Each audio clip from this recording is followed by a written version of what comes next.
Hello, good morning guys. ശുഭദിനം, എല്ലാവർക്കും നല്ലത് വരട്ടെ. ഇന്ന് ഞാൻ പറയാൻ പോകുന്നത് ഒരു മലയാളി നേഴ്സ് ഡൽഹിക്ക് പോയ കഥയാണ്.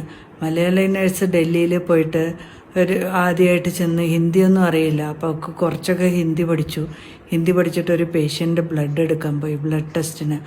അപ്പം മലയാളി നേഴ്സ് പേഷ്യൻറ്റിനോട് പറഞ്ഞു, നേരെ കിടക്കുക, ആപ്ക ഖൂൻ കർണ ഹെ എന്ന് പറഞ്ഞു.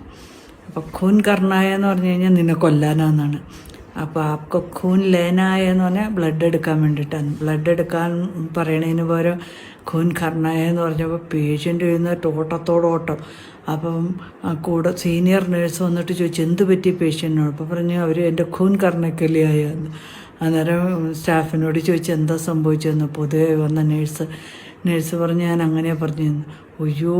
അപ്പം സീനിയർ നേഴ്സ് എന്നിട്ട് ഹിന്ദിക്കാരനോട് പറഞ്ഞു, അവൾ അബദ്ധം പറ്റിയതാണ്, നിങ്ങളുടെ ബ്ലഡ് എടുക്കാമെന്ന് പറഞ്ഞെന്നുള്ളത്. നമ്മൾ ഭാഷ കൃത്യമായിട്ട് അറിയില്ലെങ്കിൽ നമ്മുടെ ജീവിതത്തിൽ പറ്റുന്ന ഏറ്റവും വലിയ അബദ്ധമായിരിക്കും. ഇങ്ങനെ ആർക്കെങ്കിലുമൊക്കെ അബദ്ധങ്ങൾ പറ്റിയിട്ടുണ്ടോ? അന്ന് കമൻറ്റ് ചെയ്യണേ. Thank you.